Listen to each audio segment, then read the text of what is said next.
سیالکوٹ میں شدت پسندوں کے ایک ہجوم کے ہاتھوں سری لنکن شہری پریانتھا کمار کے بہیمانہ قتل کے بعد یہ سوال کیا جا رہا ہے کہ پاکستان میں ہجوم نے کسی ملزم کو سزا دینے کا ریاستی اختیار کیسے چھین لیا ہے۔ بی بی سی نے ایک تفصیلی رپورٹ میں اس اہم ترین سوال کا جواب دیتے ہوئے کہا ہے کہ پاکستانی ریاست نے ملک کو ایک سیکیورٹی اسٹیٹ بنانے کی خاطر جو طویل المدت پالیسیاں اختیار کیے رکھیں، یہ اس کا نتیجہ ہے کہ اس کے اپنے بنائے ہوئے گروہ اور جتھے اب اس کے کنٹرول سے باہر ہو کر متوازی طاقت کا روپ دھار رہے ہیں اور سماجی اور سیاسی نظام پر قابض ہوتے چلے جا رہے ہیں۔ یہ سلسلہ رکنے والا نہیں، کیونکہ اس کے لیے ریاست کو اپنی پالیسی کو یکسر تبدیل کرنا پڑے گا، مگر ایسا کرنا طاقتور طبقات کے مفاد میں نہیں۔ بی بی سی کے مطابق 21ویں صدی کا پاکستان مکمل طور پر فرد اور ہجوم کے فیصلوں اور اختیارات کے نرغے میں آ گیا ہے۔ ریاست نے جن فیصلوں کا اختیار قیام پاکستان سے 21ویں صدی تک اپنے پاس رکھا تھا، ان میں سے کچھ بنیادی اختیار ہجوم نے چھین کر اپنے قبضے میں کر لیے ہیں۔ 9/11 کے بعد متعدد ایسے واقعات ہوئے جن میں ہجوم نے اپنی مرضی کے فیصلے کیے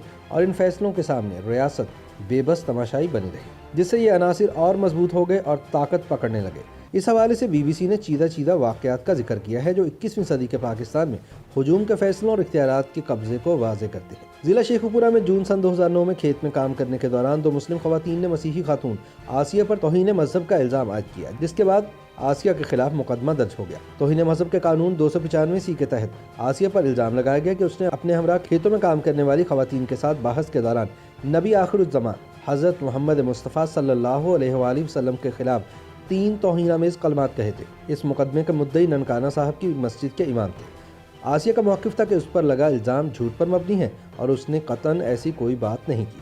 تاہم یہ کیس چلتا رہا اور آسیہ جیل کی سلاخوں کے پیچھے قید کاٹتی رہی۔ اس دوران اسے سزائے موت سنا دی گئی، جس کے خلاف سپریم کورٹ میں اپیل دائر ہو گئی۔ اس دوران تب کے گورنر پنجاب سلمان تاثیر نے شیخوپورہ جیل میں جا کر آسیہ سے ملاقات کی اور اسے انصاف کی یقین دہانی کروائی۔ پیپلز پارٹی سے تعلق رکھنے والے سلمان تاثیر کے اس عمل کے رد عمل میں ان کے اپنے ہی گارڈ پولیس اہلکار ممتاز قادری نے 4 جنوری سن 2011 کو سلمان تاثیر کو اسلام آباد کی کوسار مارکیٹ میں گولیاں مار کر قتل کر دیا۔ ممتاز قادری کے نزدیک سلمان تاثیر نے گستاخی کی، جس کی وجہ سے وہ ان کو قتل کرنے پر مجبور ہوا۔ 29 فروری سن 2016 کو ممتاز قادری کو پھانسی دے دی گئی۔ پھانسی کی خبر عام ہونے کے بعد ملک کے مختلف علاقوں میں احتجاجی مظاہرے شروع ہو گئے۔ ممتاز قادری کی نماز جنازہ راولپنڈی کے لیاقت باغ میں ادا کی گئی، جس میں اسلام آباد، راولپنڈی سمیت ملک کے کئی شہروں سے بڑی تعداد میں لوگوں نے شرکت کی۔ جنازے میں شریک ہونے والے افراد کی تعداد ہزاروں میں تھی۔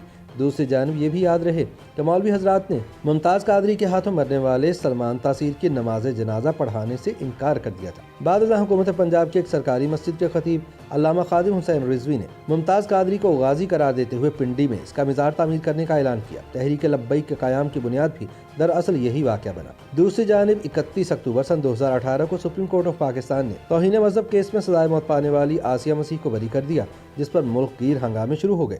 اس واقعے نے پاکستانی سماج میں ایک واضح تقسیم پیدا کر دی اور ملک 2 حصوں میں منقسم ہو کر رہ گیا۔ تاہم ممتاز قادری کو پھانسی مسلم لیگ نون کے دور اقتدار میں دی گئی۔ اس کا نتیجہ یہ نکلا کہ نواز شریف تحریک لبیک کے نشانے پر آ گئے اور جامعہ نعیمیہ لاہور میں ایک مذہبی تقریب کے دوران ان پر جوتا پھینک دیا گیا۔ بعد ازاں مسلم لیگ نون کو انتخابات سن 2018 میں مذہبی رد عمل کا سامنا کرنا پڑا۔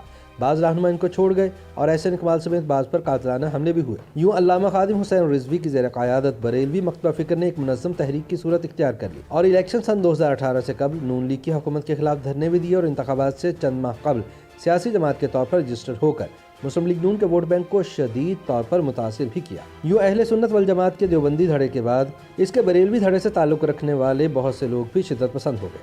نتیجہ یہ نکلا کہ تحریک لبیک اب ایک اسٹریٹ پاور بن کر ابھری اور فوجی اسٹیبلشمنٹ نے اسے اپنے مفادات کے لیے استعمال کرنا شروع کر دیا۔ یہی وجہ ہے کہ سن 2021 میں پابندی لگنے کے چند ہی مہینوں بعد حکومت وقت کو اپنا فیصلہ واپس لینا پڑا، لیکن بڑا ظلم یہ ہوا کہ علامہ سعد حسین رضوی کو رہا کرنے اور ان کی تنظیم پر عائد پابندی اٹھاتے وقت ریاست پاکستان نے 1 درجن سے زائد بے گناہ پولیس والوں کے خون کا بھی سودا کر دیا، جس نے شدت پسندوں کے حوصلے مزید بلند کر دیے اور اس کے نتیجے میں سیالکوٹ کا واقعہ بھی رونما ہوا۔ تحریک لبیک سے منسلک شدت پسندوں کے ہاتھوں توہین مذہب کے الزام پر سری لنکن شہری کے قتل نے ہجوم کے فیصلوں اور ان کے اختیارات پر قبضے کے تاثر پر مہر ثبت کر دی ہے اور اس صورتحال کی ذمہ داری صرف اور صرف ریاست پاکستان پر عائد ہوتی ہے۔ لیکن اس سب کے باوجود ریاست اپنی پالیسیاں بدلنے کو تیار نہیں، کیونکہ ایسا کرنا اس کے مفاد میں نہیں۔